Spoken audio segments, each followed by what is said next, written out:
Hola amigos, bien o no, saludos desde Inglaterra. Hoy el clima, mucho lluvia, entonces el día solo para estar aquí en la casa y para leer algo. Y yo devuelve con un libro clásico, Robinson Crusoe, DeFoe. Lo escribí en el año 1719, published this book. Súper bien. Mire, puede primero.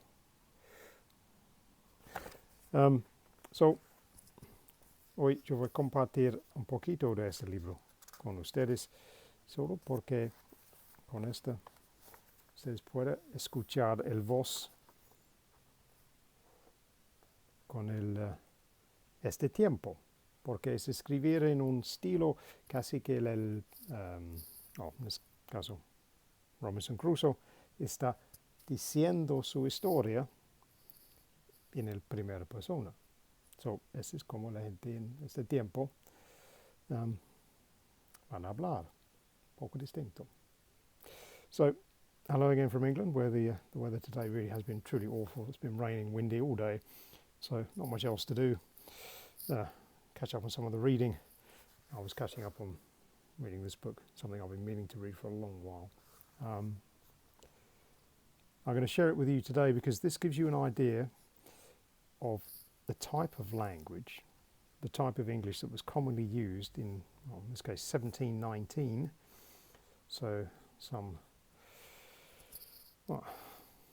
200 and something years ago, because this book almost uniquely is written in the first person. It's him telling you his story in a very conversational style, so you'll get to hear a bit of what they used to sound like back then, which is a bit different to today. Let's see what you think.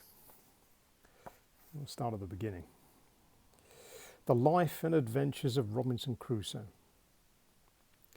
I was born in the year 1632 in the city of York, of a good family, though not of that country, my father being a foreigner of Bremen, who settled first at Hull. He got a good estate by merchandise, and leaving off his trade, lived afterward at York, from whence he had married my mother, whose relations were named Robinson. A very good family in that country, and from whom I was called Robinson Kreuznach.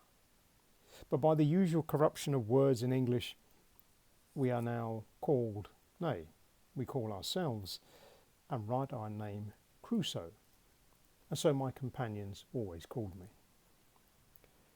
I had two elder brothers, one of which was lieutenant colonel to an English regiment at foot in Flanders, formerly commanded by the famous Colonel Lockhart, and was killed at the battle near Dunkirk against the Spaniards. What became of my second brother I never knew, any more than my father or mother did know what was become of me.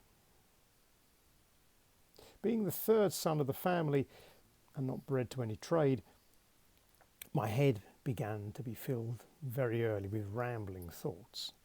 My father, who was very ancient, had given me a competent share of learning as far as house education and the country free school generally goes, and designed me for the law.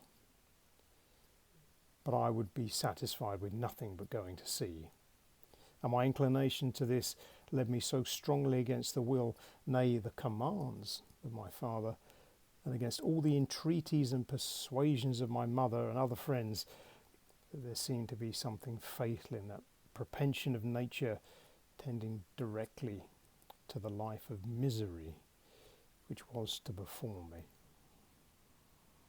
So there we go, a little taste of the beginning of Daniel Defoe's classic Robinson Crusoe. Definitely worth a read, this one. Yeah, marvellous. So with that happy note, we'll say cheerio.